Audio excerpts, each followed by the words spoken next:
Lue Tala Fou o Tala le Radio Samoa mai Ausetalia. O le pepo whamtalanga mai le ofisa o le malo i Samoa pe ona whamatu mai au whaasaralau le so. Ua whaelo ai le unga le kapeneta sa whai e le whae unga le tausanga na tenei. Whaatatau i tō whinga le malo i whafo mai o le tunuu. Ne pepo whamtalanga ua whaelo ai le toi whaawau peo tō whinga o le hai komisina o Samoa i fiti le whionga ali o ainga whetui Elisaia. Le ampasa ma le sui o Samoa i le malo tele o Amerika ma malo o whaatasi, whatu manawa o polo Dr. Paole Leilu Teru, le hei komisina o Samoa i Ausetalia nei, Hinari Petana, le ampasa o Samoa i Apani whaalava au perina sila tuala le lei. O isi tō whinga e au fiei le hei komisina o Samoa i New Zealand, o toi whaawau e le whionga le asi papari i Tom Scannon, mo le isi ono masina whaopopo, e le ngata i leo le konsula hawa o Samoa i Aukinani, whaolo toi reu pena pongi, le konsula hawa o Samoa i Sini Ausetalia au seunga e whawa asatia poloma komiti, ma le komisina o whaatawa inga i Aukinani mangele mau i niu mangele. O isi tō whinga wa yei suinga, ma le amawhau na sira yei leo penga te whailangi o le Radio Samoa. O lo vava o le tō tere de mata upepe o nā ngai li poti le vai asanei, o le amau e tangata whaingaruenga i no whanga e tausi ai tangata mātutua, ni pō nesi se rua e ta i whasa lau tala Ausetalia, mai lalo se pakete o le a whaaluina i le lua se lau ma le iwa miliona. Wa wheta ua ina o lea pakete o le a whaalau le pāremia Scott Morrison, a whamai o ia pei meni o le atatongi nātu i tangata whaingaruenga i le māsina o Februari ma le māsina fo i o mati, no winga le māsina nei ma le māsina fou, wa le a fo i tū rao ro whaingaruenga ai.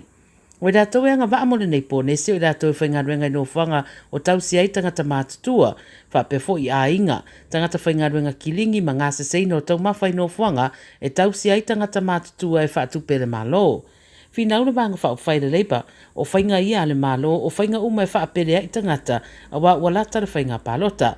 Whai mai le uni o tangata whainga ruenga le soifua maraloina, a whai e moni le pāre mea le whai au nei suinga, se manu wa ia langolangoina le tālo sanga Moses i tanga e 2.5% mō tangata whainga ruenga, i lumar komisio ngā ruenga tala whengai, po le Fair Work Commission.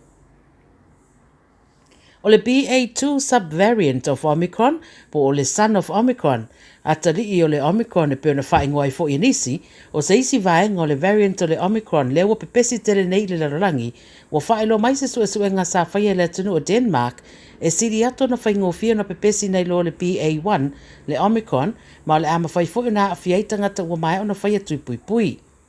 O lea suenga wa ilo ai a fianga mai le coronavirusi i le siria ma le valu afe lima se lau o tangata i a inga i Denmark i le vao le masina o te sema o le tausanga taruai ma i anuari o le nei tausanga. Wa ilo ai o tangata e a fia le BA2 e tele atu le avanoa e pesi atua isi pe afa atusa i le BA1. O le suenga e peona ripotia le 7 News e le imatua ilo ina lau tele, a e sa whatau taia le au suesue ma le University of Copenhagen, Statistics Denmark, ma le Technical University of Denmark, whape fo i le State and Serum Institute.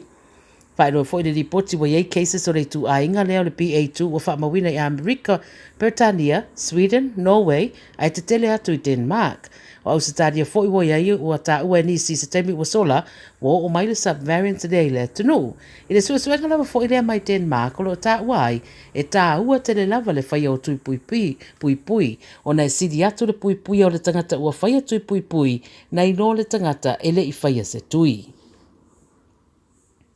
O li potera COVID mai tono le tunu i le so ua whaelo ai, o New South Wales e to o tolu se furu i lato ua mau soifua le wha mai, ma le se furu lua afe valu se lau se furu valu a tangata ua afia, i le lua se furu whai tu rata ruai.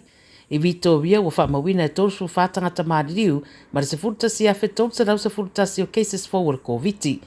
I Queensland ua whaelo fo i se furu tangata maadiriu, ma le fitu afe lima se lau valu se furu valu a tangata ua afia.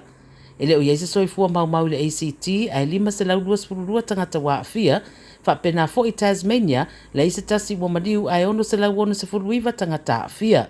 Mo Ausetalia i saute wa whamawina e to tolu wa maririu, ma le afe lua se lau ono se furuono o tangata wa afia i le whamai.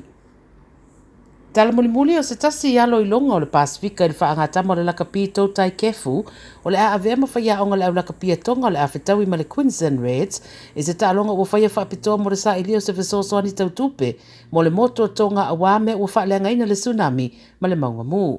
Whai mai le ABC o tamata alo peo George Smith, Wendell Saylor, Malote Tukiri nisi ia, le a awaiai le awatonga, mai wata ua le taalonga le a tala malai le taalonga le Queensland Reds, le ufatulanga mo le Super Rugby Pacific, i le asu sa fulu wivo le masina nei u Februari i Lang Park. Sau noa kefu, e tāua tele ia te iele nei tau mawhainga, sa i diai fisoswani mo na tangata, mai to tele fo i tamata alo lo lango le nei wha moe moe, a wā le to tele fo i eiso o tanga i Pasifika matonga. O se eleni o le a maua i lea tau mawhainga le a la foina le motu mo le fisoswani i ngā luenga toe wha le leia, e meise i vaenga sa matua ia a fia le tsunami. E na o le fast food minute le umira ta alonga mai le tau mata le a tumtum wai, tangata ma le Pasifika me se foi tonga i Ausetalia nei e lango i le nei tau mawhainga tāua. Tala ia le video Samoa mo le nei awauli.